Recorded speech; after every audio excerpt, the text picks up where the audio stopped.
مگر کیا ان قوانین کے آنے کے بعد دنیا میں جرائم کے گراف کم ہوا؟ ظلم کا خاتمہ ہوا؟ جن جنگوں کو روکنے کے لیے آئے تھے، اس کے بننے کے بعد انسانیت نے خانمہ سوز 2 عالمی جنگیں دیکھی، ورلڈ وار، اور ہر طرف قتل و خونریزی ہے، ہر طرف ظالم مظلوموں کے گلے دبائے ہوئے ہیں، ہر طرف لٹیرے غریبوں کا مال کھا رہے ہیں، ہر طرف بھوکی انسانیت کا نوالا چھیننے والے بڑے بڑے ادھوگ پتی موجود ہیں جنہوں نے انسانیت کو رونے پہ مجبور کر دیا ہے۔ تو اتنا اچھا قانون ہونے کے باوجود روکا کیوں نہیں گیا؟ اس کا مطلب یہ ہے کہ انسان جب کوئی قانون بناتا ہے تو وہ بظاہر اچھا ہو سکتا ہے مگر اس کو جاری کرنے کی ضمانت نہیں دے سکتا۔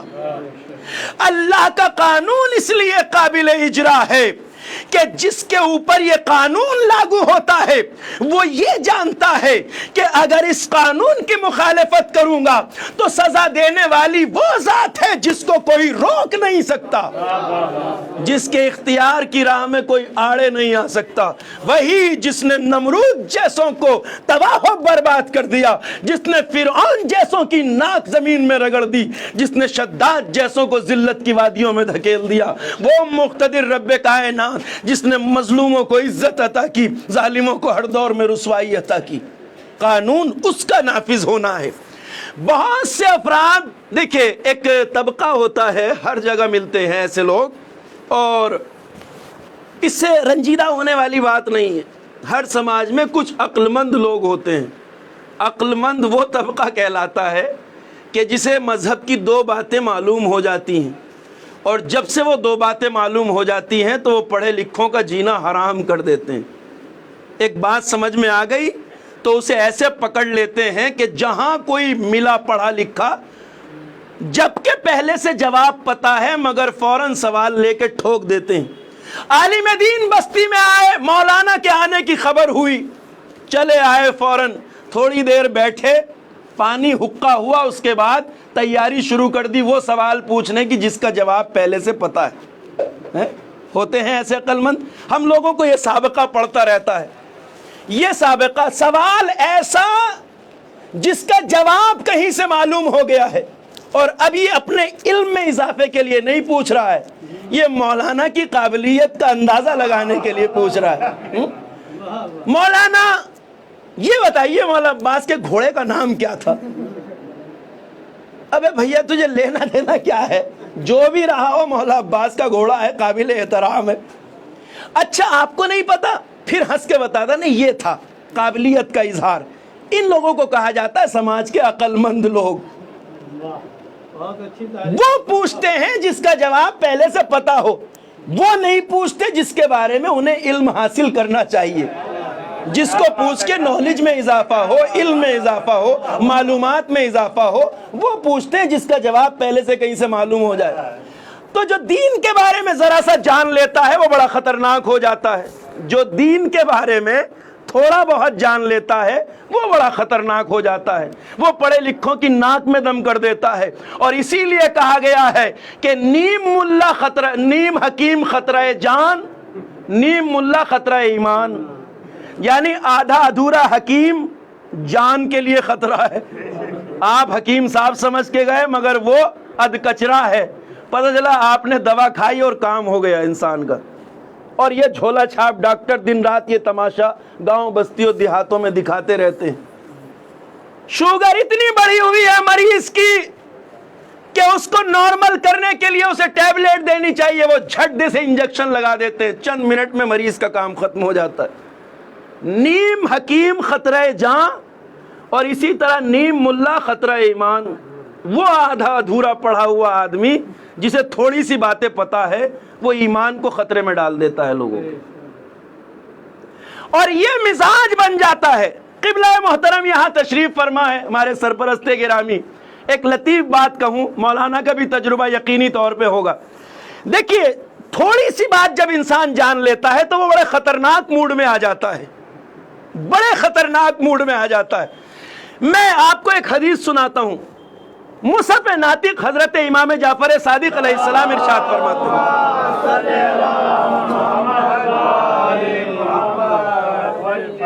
کام آئے گی آپ کے یہ حدیث اگر ذہن میں محفوظ کر لیں گے. مولا فرماتے ہیں العلم ثلاثۃ اشبار، علم 3 بالشت ہے.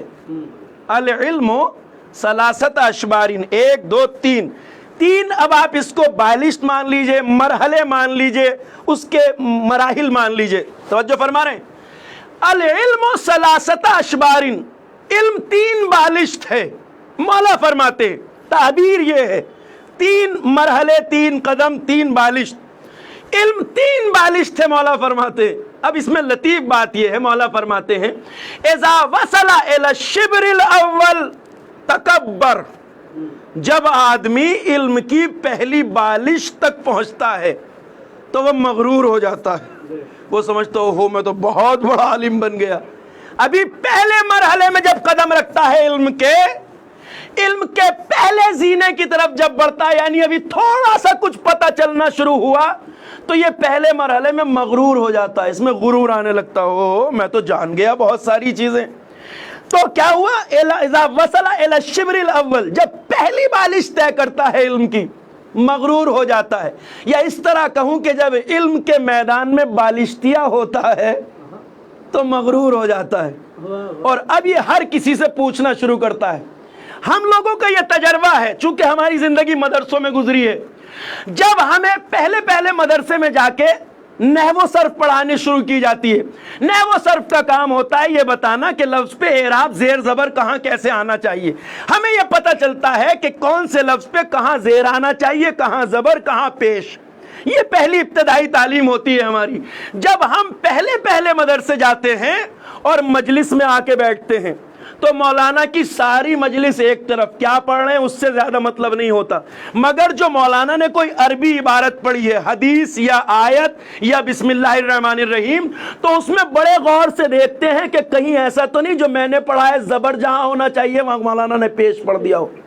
اور اگر غلطی کسی سے ہو جائے تو فوراً گھیر لیتے ہیں، مولانا یہ تو پیش ہونا چاہیے تھا. اسے یہ نہیں پتا ابھی بیٹے بالشتیا ہو سکتا ہے علم میں آگے جا کے کوئی ایسا قانون ہو جس کی وجہ سے یہاں پیش ہی پڑھا جانا چاہیے. بھائی علم کے تو مراحل ہیں نا، آگے کی کتابوں میں ہو سکتا ہے کچھ یہ بتایا گیا ہو کہ کسی وجہ سے یہ بدل بھی سکتا ہے صبح. لیکن وہ چونکہ پہلے شروع میں موٹے پڑھ لیتا ہے تو وہ پہلے کیا کرتا ہے، مولوی کے زیر زبر پکڑتا ہے. اس سے مطلب نہیں ہوتا کہ کیا پڑھ رہے ہیں مولانا. اور جہاں اس نے ایک دیکھ لیا کہ میرے حساب سے تو یہاں زبر ہونا چاہیے تھا، مولانا زیر پڑھ گئے، تو جیسے ہی مولانا ممبر سے زیر ہوئے وہ اپنا لوگوں کے بیچ تقریر شروع. میں کیا مولوی بلایا تھا، انہیں تو عربی نہیں آتی، انہیں تو یہی نہیں پتا کہاں زیر ہونا چاہیے کہاں زبر. تو یہ جب علم کے میدان میں بالشتیا ہوتا ہے تو خطرناک ہو جاتا ہے، مغرور ہو جاتا ہے. پہلے اس میں غرور پیدا ہوتا ہے. 3 مرحلے نا علم کے. اب مولا فرماتے ہیں غور سے سن لیجئے، میں نے کہا کہ کام آئے گی حدیث. جب علم کے میدان میں پہلی بالش طے کرتا ہے بالشتیا تو مغرور ہو جاتا ہے. دوسرا مرحلہ جب طے کرتا ہے تو مولا فرماتے ہیں تواضع، اس کے اندر تھوڑی سی انکساری پیدا ہوتی ہے. تھوڑا سا سوچتا نہیں بھائی، اب علم کی 2 پیڑیاں جب طے کر لی تو اب سوچتا ہے نہیں بھائی علم یہ بھی ہے جو میں نے پڑھ رکھا ہے مگر اس کے علاوہ بھی علم ہے، ایسی بات نہیں ہے.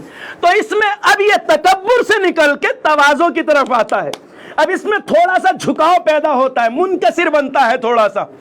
اب یہ توجہ فرما لیجیے گا، پہلے مرحلے میں مغرور، دوسرے مرحلے میں تھوڑا متواضع ہوتا ہے، اب تھوڑا سا منکسر ہوتا ہے. اور مولا فرماتے ہیں اللہ اکبر وَإِذَا وَصَلَ إِلَى الشِّبْرِ الثَّالِثِ، اور جب انسان علم کے تیسرے مرحلے میں پہنچتا ہے، تیسری بالش طے کرتا ہے، یعنی علم کے ٹاپ کے مرحلے پہ پہنچتا ہے، تو عَلِمَ أَنَّهُ لَا يَعْلَمُ شَيْئًا، یہاں آ کر وہ جان لیتا ہے کہ میں کچھ بھی نہیں جانتا. صلوات پڑھیے بر محمد و آل محمد.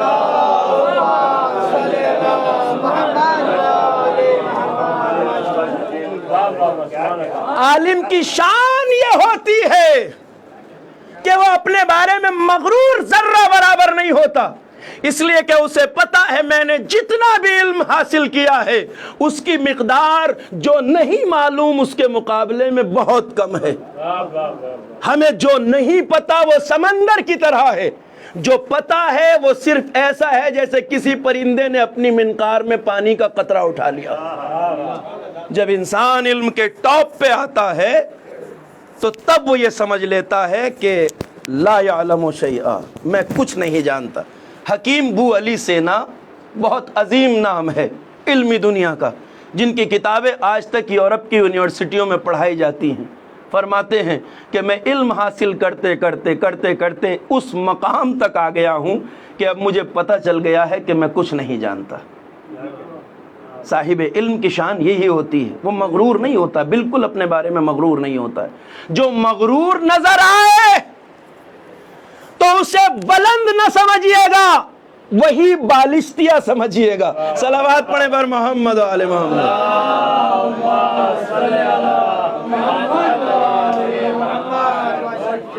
تو بات وہاں سے میں نے عرض کی تھی کہ جو یہ چھوٹے موٹے تھوڑی بہت معلومات والے سماج میں گھومتے ہیں بڑے خطرناک ہو جاتے ہیں۔ انہی میں ایسے بھی افراد ہوتے ہیں جن کے ہاتھ یہ آیت لگ جاتی ہے قرآن کی۔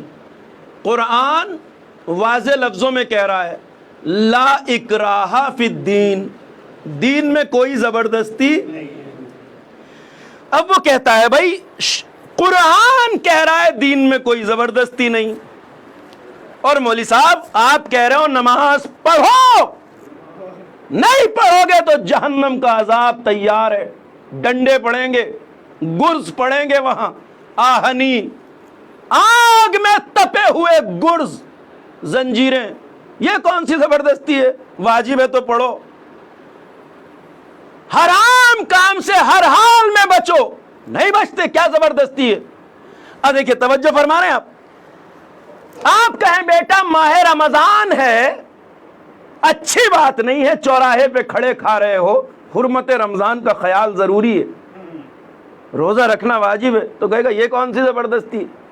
بیٹا وقت اذان ہے مسجد کا رخ کرو، نماز واجب ہے، کہ یہ کیا زبردستی ہے؟ تو اب جو یہ آیت پڑھ رہا ہے اس کے مقابلے میں اس کا مقام کیا ہے؟ آیت تو پڑھ لی مگر اسے اس کا نہیں پتا کہ اس کے آگے کا مرحلہ کیا ہے۔ جب احکام شریعت سامنے آئے تب یہ کہنے کی اجازت نہیں ہے کہ یہ کیا زبردستی ہے۔ لا اکراہ فی الدین کا مطلب یہ ہے دین میں کوئی زبردستی نہیں ہے، اس کا مطلب یہ ہے کہ اسلام کسی کو زبردستی گردن دبا کر مسلمان ہونے کا حکم نہیں دیتا۔ اسلام کسی سے یہ نہیں کہتا زبردستی تلوار کے زور پر گردن پکڑ کے کہ تم اللہ کا قانون اختیار کرو، اسلام اختیار کرو، کوئی زبردستی نہیں۔ یہاں کہہ رہا ہے لا اکراہ فی الدین، یہاں ہے وہ حکم کہ دین میں کوئی زبردستی نہیں، چاہے دنیا کتنے پروپیگنڈے کر لے، اسلام زور کے، بل کے، طاقت کے، تلوار کے بوتے پہ پھیلا ہے، لیکن سب باطل ہے، چونکہ اسلام کہہ رہا ہے لا اکراہ فی الدین۔ ہاں ہم نے 1,24,000 نبیوں کو بھیجا تمہیں سمجھانے اور بتانے کے لیے، آسمانی کتابیں بھیجی تمہیں بتانے کے لیے صحیح کیا ہے غلط کیا ہے، معصوم رہبروں کو بھیجا تمہیں یہ بتانے کے لیے صحیح کیا ہے غلط کیا ہے۔ اگر سمجھ میں آتا ہو تو قبول کرو، کوئی زبردستی نہیں، پھر بھی اگر پلے نہ پڑتا ہو کچھ اور تمہارا نہ ماننا ہو تمہیں تو کہیں بھی ٹھوکرے کھاؤ، کوئی زبردستی نہیں۔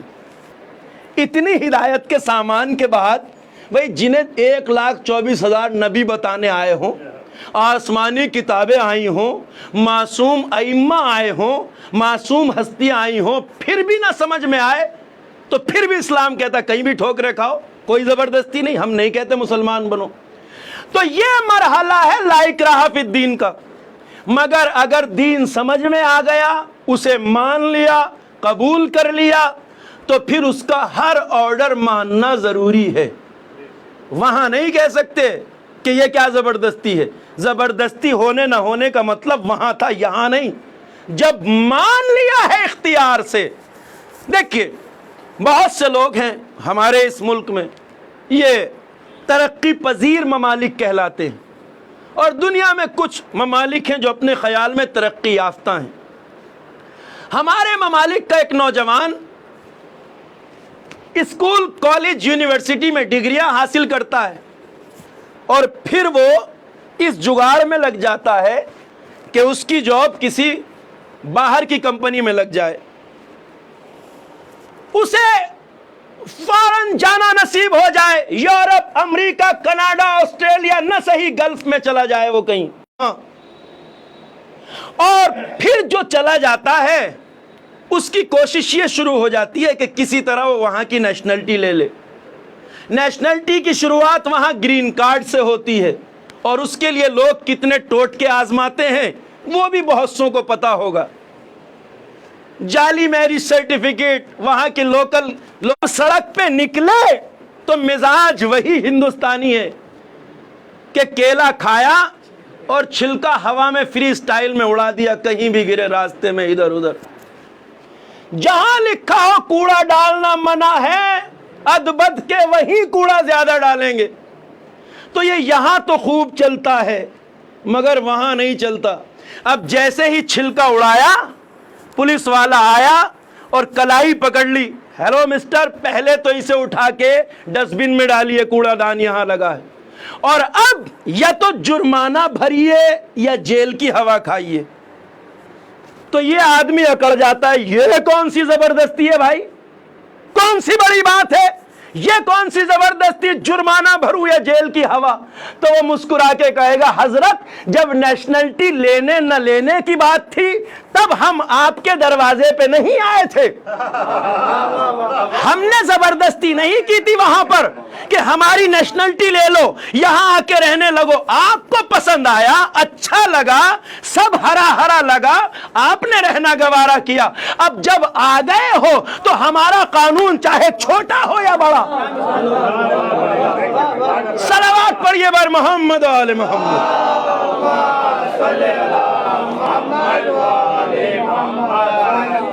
غور فرما رہے ہیں بھائی، اس کی بات معقول ہے۔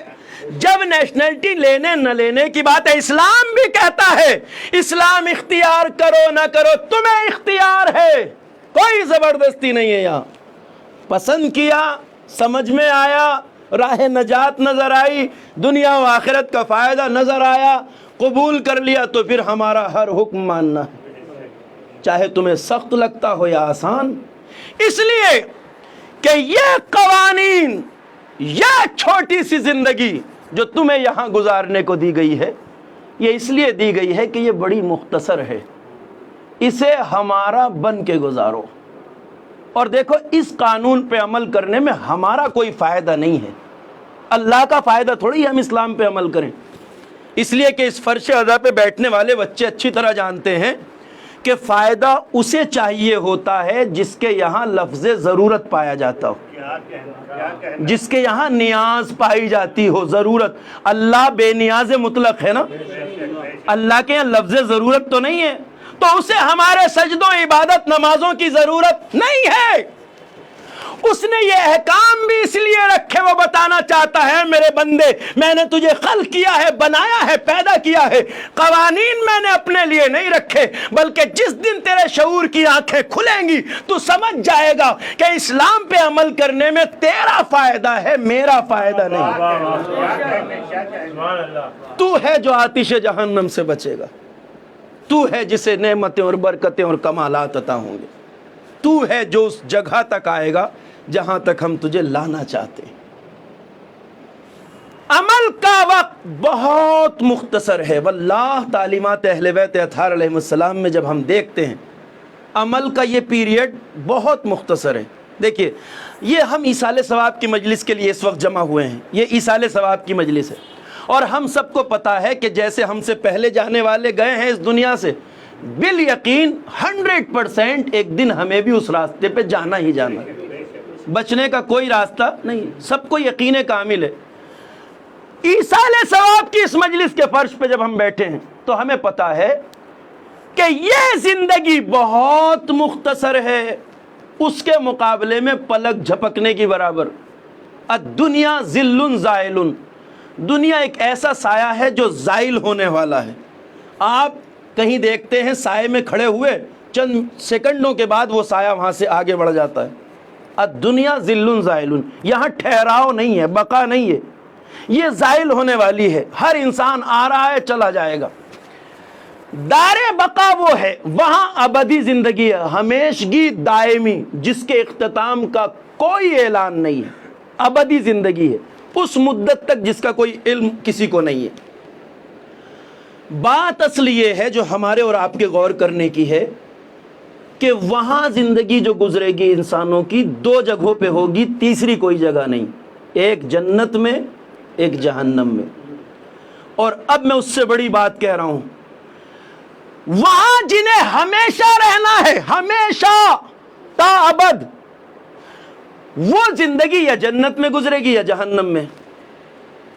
اور اس زندگی کا فیصلہ کہ کہاں گزرے گی اس زندگی کی بیس پر ہوگا جو ہم یہاں گزار رہے ہیں، اس کی بیس پر ہوگا۔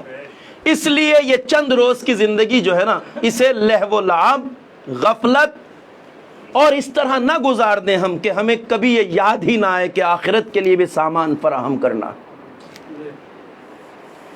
یہاں ہم اپنے لیے فلیٹ کی فکر کرتے ہیں، مکان کی فکر کرتے ہیں، ویلا بنانا چاہتے ہیں، بنگلہ بنانا چاہتے ہیں، جہاں بہت کم رہنا ہے۔ وہاں کے بارے میں کبھی خیال نہیں آتا کہ آج ایسا ہی کام کر لوں جہاں وہاں ذرا سی جگہ مل جائے۔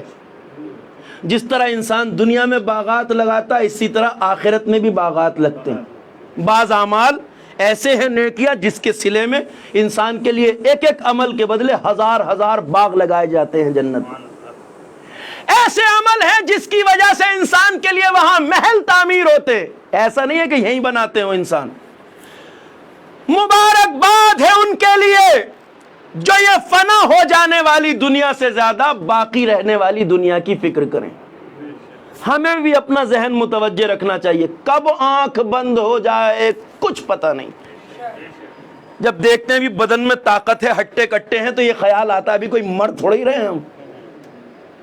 مگر اس دور نے جو یہ دردناک زمانہ گزر رہا ہے وبا کا، اس نے ہمیں بتا دیا کہ نہ اپنے جسم کی طاقت پہ بھروسہ کرنا، نہ اپنے مال و دولت پہ بھروسہ کرنا۔ کون کب چلا جائے کوئی بھروسہ نہیں، اور جب چلا جائے گا تو وہاں اس بنیاد پہ فیصلہ ہوگا جو یہاں کیا ہے۔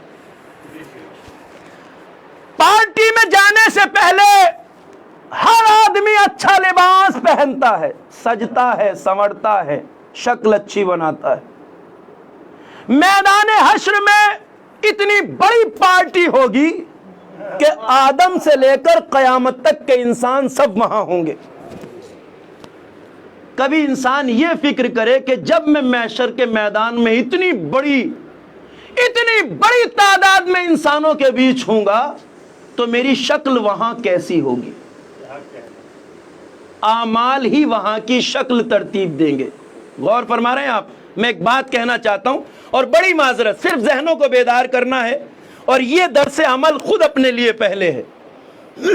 ہم چاہتے ہیں کہ ہم جس پارٹی میں جائیں 50 آدمی ہی کیوں نہ ہو، ہم اچھے لگے، اچھا لباس ہو بدن پہ، ہمارے جسم سے خوشبو آئے، لوگ ہمیں دیکھیں کہ ہاں واقعاً آدمی اچھا لگ رہا ہے، سلیقے مند ہے۔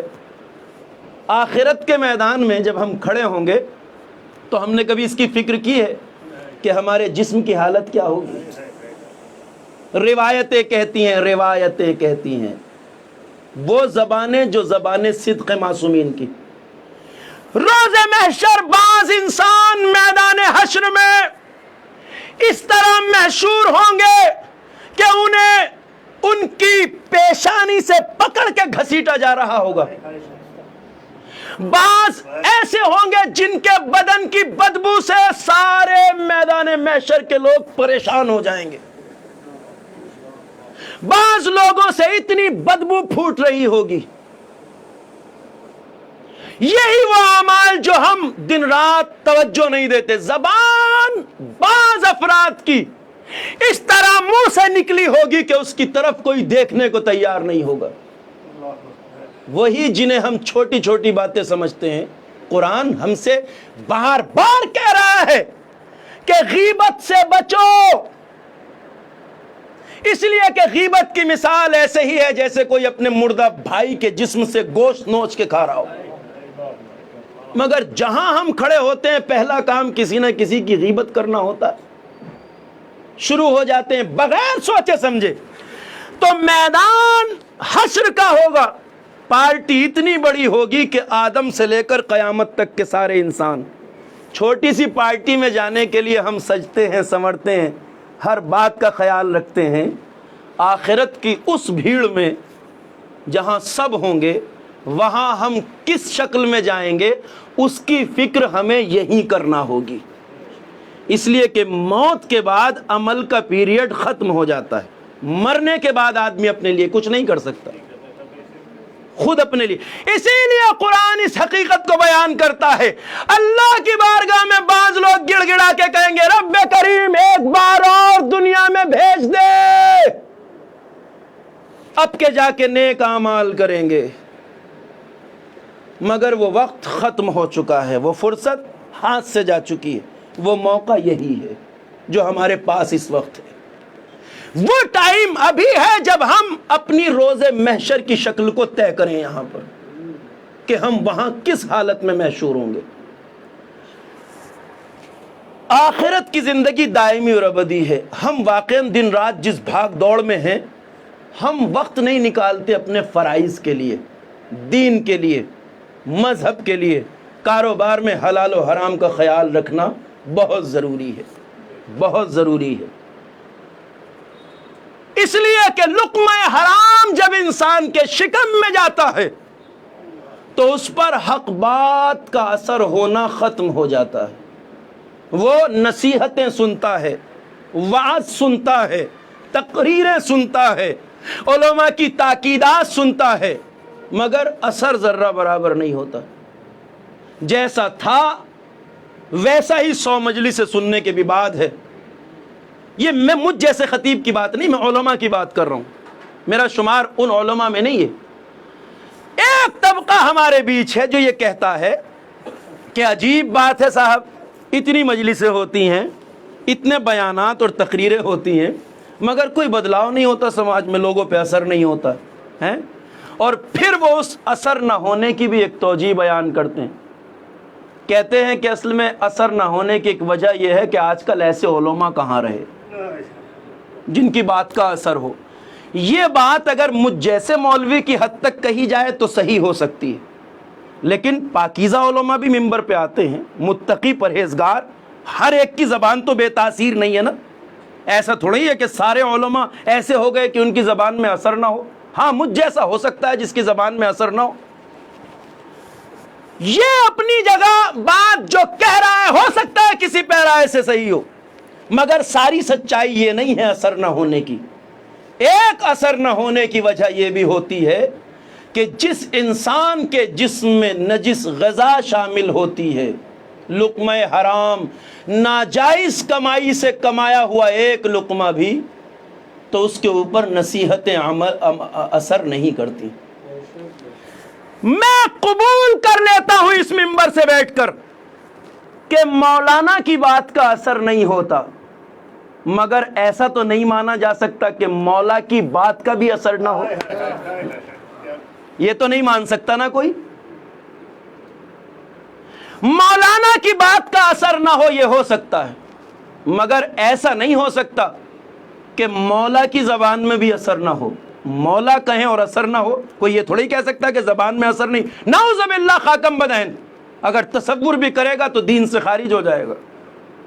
مولا اگر کہیں اور پھر بھی اثر نہ ہو تو اس کا مطلب زبان میں کمی نہیں ہے، کمی کہیں اور ہے.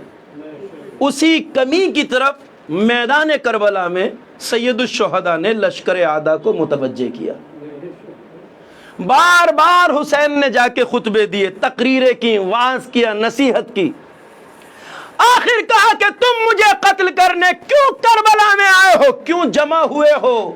آخر میں نے بگاڑا کیا ہے؟ میری خطا کیا ہے؟ کیا میں نے دین بدلا ہے، شریعت بدلی ہے، قانون الہیہ بدلا ہے؟ میری خطا کیا ہے؟ کیوں قتل کرنے آئے؟ اس سامنے والے لاکھوں کے لشکر پہ کیوں اثر نہیں ہو رہا تھا؟ زبان امام وقت کی تھی. یہ نہیں کہہ سکتے کہ زبان میں اثر نہیں تھا. امام نے بتایا کہ اثر کیوں نہیں. اتنی تقریروں اور واعظ و نصیحت کے بعد بھی جب اثر نہیں دکھائی دیا تو حسین ابن علی نے فرمایا کہ سنو، تم پر میری نصیحت اس لیے اثر نہیں کر رہی ہے کہ تمہارے پیٹ لقمہ حرام سے بھرے ہوئے ہیں۔ جس سماج میں لقمہ حرام ذرہ برابر بھی، اسی لیے اپنے بچوں کا خیال رکھیے، اپنے گھر کے رزق کا خیال رکھیے۔ الحمدللہ یہاں سارے صاحبان ایمان ہیں، مگر جب ہماری قوم کی کلی حالت دیکھی جاتی ہے اجتماعی، تو تب سمجھ میں آتا ہے کہ حرام خوری کا سلسلہ کس حد تک ہے۔ وہ انسان جو کسی بستی میں مذہبی مقام، قبرستان، امام باڑے، درگاہ، مسجد جیسی پاکیزہ جگہوں کا متولی ہوتا ہے، اسے عام طور پہ سماج کا اچھا انسان سمجھا جاتا ہے، معیاری ہوتا ہے تبھی تو متولی بنایا جاتا ہے۔ اور جس قوم کے معیاری لوگوں کا یہ حال ہو جو ابھی دکھائی دیا، تو اس قوم کے عام آدمیوں کی حالت کیا ہوگی؟ جس سماج کے عزت دار لوگوں کا یہ حال ہو کہ قرآن اللہ کے قانون کے دشمن مرتد وسیم رضوی کے ساتھ کھڑے ہوں، بے شرمی کے ساتھ اسے ووٹ کر رہے ہوں، تو سمجھیے کہ جس سماج کے یہ بڑے بڑے لوگ اتنے زیادہ مال حرام کے عادی ہوں، بھائی کیا رشتہ ہے؟ صرف رشوت دے کر بنتے ہیں، رشوت دے دے کے اپنی متولی شپ باقی رکھتے ہیں اسی کے۔ ایسا سب جگہ نہیں ہے، مگر اکثر بڑے اوقاف کی بات کر رہا ہوں، چھوٹے موٹے اوقاف کا تو وہاں اندراج بھی نہیں ہے۔ ہر متولی صاحب کو مت ٹوکنے لگیے گا، یہ جہاں سے سالانہ ہماری لاکھوں کروڑوں کی آمدنیاں ہیں جن پراپرٹیوں سے، ان کی بات کر رہا ہوں۔ ووٹ ڈالنے کا حق بھی انہی کو ہے، چھوٹے موٹوں کو تھوڑا یہ بیچاروں۔ لقمہ حرام اتنا بتایا گیا، اتنا کہا گیا، اتنی گزارش کی گئی، اتنا علماء نے کہا کہ یہ شخص دین سے خارج ہے، مرتد ہے، کیونکہ قرآن کی حقانیت کا منکر ہے۔ اس کے باوجود ووٹ کیوں دیا؟ نصیحتوں نے اثر کیوں نہیں کیا؟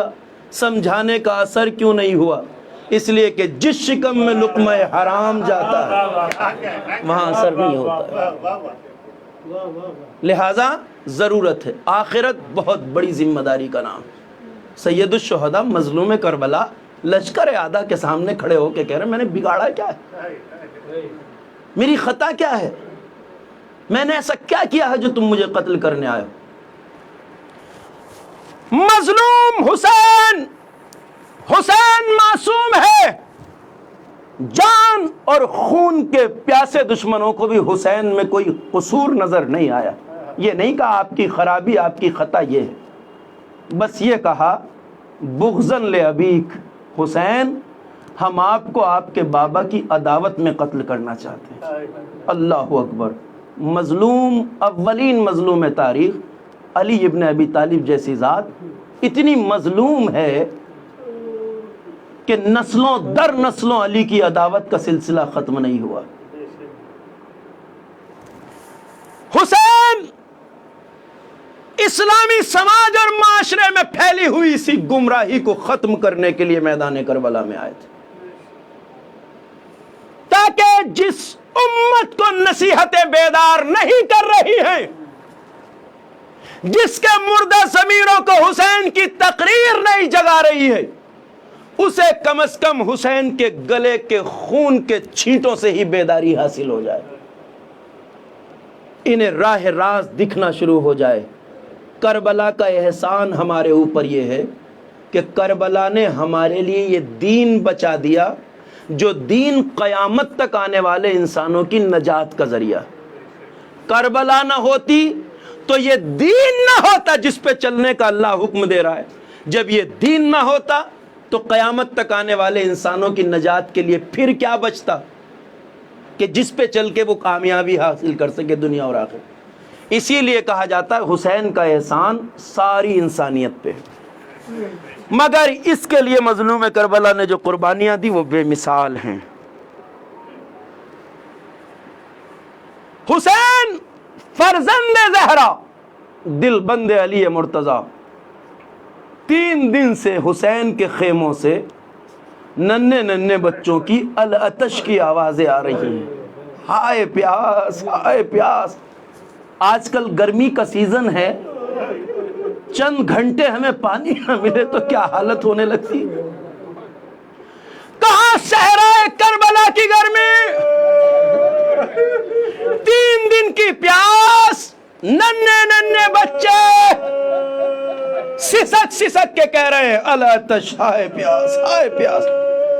ان بچوں میں ننھی سکینہ بھی ہے جو حسین کے سینے پہ سوتی ہے. ننھا سا علی اصغر بھی ہے جس کی زبان خشک ہو چکی ہے، ہونٹ خشک ہو چکے ہیں. تاریخ بتاتی ہے اب اصغر کے بدن میں اتنی طاقت بھی نہیں کہ جھولے میں خود سے کروٹ لے سکے. اس بزم میں جو صاحب اولاد ہیں، ایک لمحے کے لیے تصور کریں، ان گرمی کی راتوں میں اکثر یہ ہوتا ہے گھروں میں، اگر آپ کا بچہ رات کے وقت جاگ جائے اور پانی مانگ لے تو ہم اور آپ میں سے کوئی ایسا ہے کہ جو جب تک اپنے بچے کو پانی نہ پلا دے دوبارہ چین سے سو جائے؟ نیند آ سکتی ہے کسی؟ کوئی ذرا حسین کے دل کی خبر لے. سکینہ کہہ رہی ہے لتشائے پیاس، مگر حسین رضا الہی کے لیے میدان میں ثابت قدم ہے. پائے سے بات میں کوئی لغزش نہیں ہے. اجرکم اللہ، خدا کسی غم میں نہ رلائے سوائے غم مظلوم کربلا کے. روایت کہتی ہے یہی پیاسی سکینہ جو تڑپ تڑپ کے العطش کہہ رہی تھی ہائے پیاس، وقت وہ آ گیا کہ جب بابا مقتل کی طرف رخصت ہونے لگے.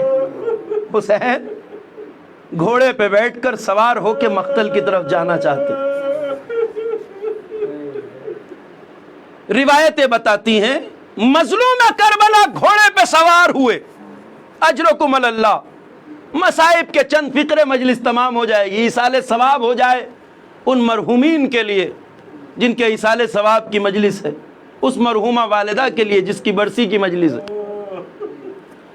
حسین گھوڑے پہ سوار ہو گئے، زندگی بھر اشاروں پہ چلنے والا ذوالجناح آج حسین کا اشارہ پانے کے باوجود آگے نہیں بڑھا، آگے نہیں بڑھتا. حسین نے گھوڑے کو پھر ایڑ لگائی، اشارہ کیا. منشا سمجھ کے بڑھنے والا گھوڑا آج حسین کے ایڑ لگانے کے باوجود جب آگے نہیں بڑھا تو مظلوم کربلا نے سر جھکا کے کہا ذوالجناح مجھے پتا ہے تو بھی بہت پیاسا ہے. ذوالجناح سن، یہ تجھ پہ میری آخری سواری ہے، مجھے میری منزل تک پہنچا دے. مجھے نہیں پتا باوفا گھوڑے کے دل پہ کیا گزری. کچھ ایسا اثر ہوا، ایک طرف آقا کا حکم، ایک طرف ذوالجناح اپنی مجبوری جانتا ہے. اس کشمکش میں گھوڑے نے سر جھکا لیا، آنکھوں سے موٹے موٹے آنسو کے قطرے گرنے لگے. زمین پر جہاں آنسو ٹپک رہے تھے گھوڑے کے، وہاں جب حسین کی نظر پڑی تو کیا دیکھا؟ قدموں سے ننھی سکینہ لپٹی ہوئی ہے اور کہہ رہی ہے بابا کے گھوڑے میرے بابا کو مقتل میں نہ لے جا، صبح سے جو گیا واپس نہیں آیا. حسین اترے، سکینہ کو ذوالجناح کے قدموں سے اٹھایا، سینے سے لگا لیا، پیار سے سر پہ ہاتھ پھیرا اور کہا بیٹا سکینہ آپ نے تو ہمیں خیمے میں رخصت کر دیا تھا نا؟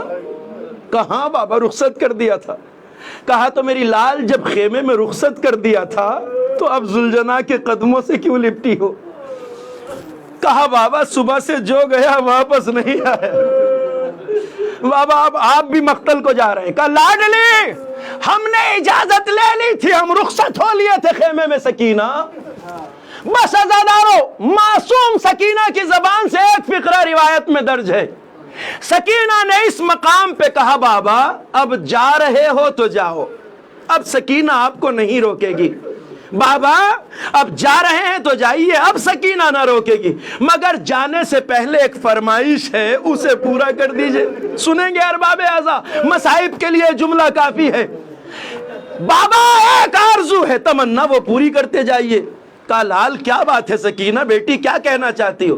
کہا بابا جا رہے ہیں تو جائیے، اب سکینہ نہ روکے گی، ولیکن ردنا الی حرم جدنا، جانے سے پہلے ہمیں نانا کے مدینے واپس پہنچا دے۔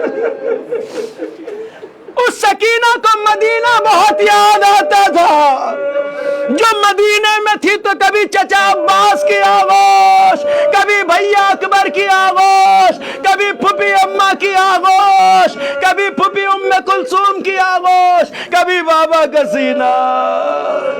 اس سکینہ کو مدینہ بڑا یاد آتا تھا۔ بابا جانے سے پہلے نانا کے مدینے واپس پہنچا دیجئے۔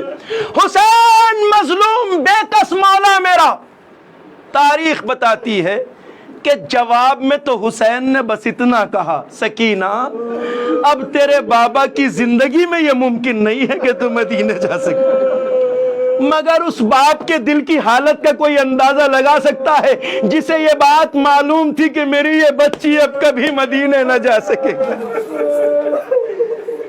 اجرکم اللہ، بس آزاد و مصاب ہوں گے۔ شام کے زندان تک یہ بچی گئی، وہ زندان جس پر نہ چھت تھی نہ کوئی فرش، رات بھر اوس پڑتی تھی، دن بھر دھوپ پڑتی تھی۔ سیدانیہ اس زندان میں اسیر تھی۔ روایت کہتی ہے ایسی دھوپ پڑتی تھی کہ سیدانیوں کے پاکیزہ چہرے کملا گئے تھے، بدن کی کھال جگہ جگہ سے پھٹ چکی تھی۔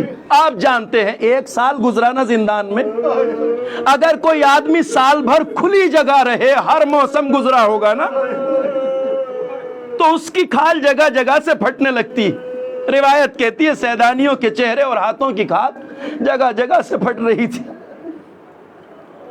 دوپہر کی دھوپ میں جب سیدانیاں زمین پر بیٹھی ہوتی تھی، اتنی گرمی ہوتی تھی کہ سیدانیاں بے حال ہو جاتی تھی۔ سکینہ بھی ایک طرف خاک پہ بیٹھی ہے، زینب، ام کلثوم، ام رباب سب خاک پہ بیٹھتے تھے۔ آپ جانتے ہیں جب دن ڈھلتا ہے، شام آتی ہے، تو گرمی کی شدت میں کچھ کمی آتی ہے۔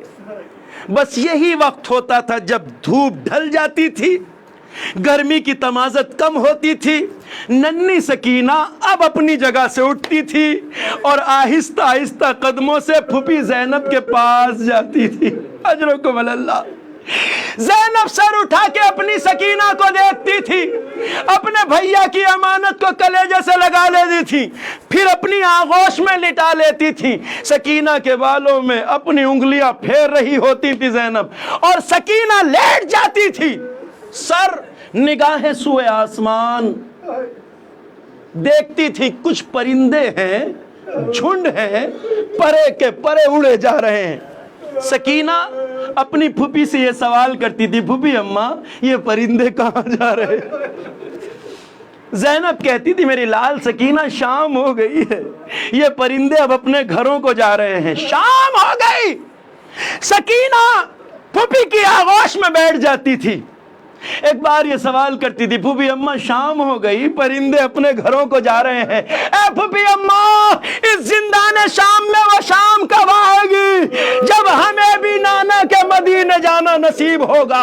اجرکم اللہ۔ جس سکینہ کی زبان سے زینب نے بارہا یہ سنا تھا، یہی وجہ تھی جب قافلہ رخصت ہونے لگا، زینب تڑپ اٹھی، ام رباب تڑپ ہوئی، آئی سکینہ کی قبر پر، تعویذ قبر سے لپٹ گئی، میری لال سکینہ چلو ہم مدینے جا رہے ہیں۔ شاید آواز آئی ہو اماں مدینے جانا آپ کو مبارک، اب سکینہ ہمیشہ زندان میں رہے۔ وَسَيَعْلَمُ الَّذِينَ ظَلَمُوا أَيَّ مُنْقَلَبٍ يَنْقَلِبُونَ اِنَّا لِلَّهِ وَإِنَّا إِلَيْهِ راجعون۔ الہی بحق زہرا و ابیہا و بعلہا و بنیہا و سر المستودع فیہا۔ پروردگار تجھے تیری عظمت و جلالت و شان کرم کا واسطہ ہمارے ذکر عبادت کو قبول فرما، پروردگار بندگی و اطاعت کی توفیق عطا فرما، گناہوں سے اجتناب کی توفیق عطا فرما، ہمارے دلوں میں عشق و محبت و معرفت اہل بیت کو زیادہ سے زیادہ فرما۔ رب کریم ہمارا حشر و نشر محمد و آل محمد کے ساتھ فرما۔ پروردگار مقامات مقدسہ طبات عالیات بالخصوص روضہ حضرت زینب کی حفاظت فرما، وہاں حفاظت پہ معمور نوجوانوں کے عزم و حوصلے اور ہمتوں میں اضافہ فرما۔ پروردگار جو مومنین و مومنات پریشان حال ہیں ان کی پریشانیوں کو برطرف فرما، جو مقروض ہیں انہیں بار قرض سے سبکدوش فرما، جن کے روزگار تباہ ہو چکے ہیں ان کو برسر روزگار قرار دے۔ رب کریم جو بیمار ہیں انہیں شفا عنایت فرما، عالم انسانیت کو اس وبا سے رب کریم جلد از جلد نجات عنایت فرما۔ پروردگار جن مرحومین کے ایصال ثواب کے لیے مجلس برپا ہوئی ان کے درجات کو عالی و متعالی فرما، اعلیٰ علیین میں جوار شہزادی کونین عنایت فرما۔ رب کریم ہمارے علماء اعلام اور مراجع کرام کا سایہ ہمارے سروں پہ برقرار رکھ۔ پروردگار منتقم خون حسین فرزند زہرا حضرت حجت کے ظہور میں تعجیل فرما، ہمیں اس لائق بنا کہ ہم اپنے امام کے ناصرین میں شامل ہو سکیں۔ آپ سبھی حضرات سے ایک بار پھر گزارش ہے، ایک بار سورہ حمد اور 3 بار سورہ اخلاص کی تلاوت فرما کر مرحومین کی روح کو ایصال ثواب فرمائے جن کے لیے اقتباس کی گئی۔ بسم اللہ الرحمن الرحیم، الحمدللہ رب العالمین الرحمن الرحیم مالک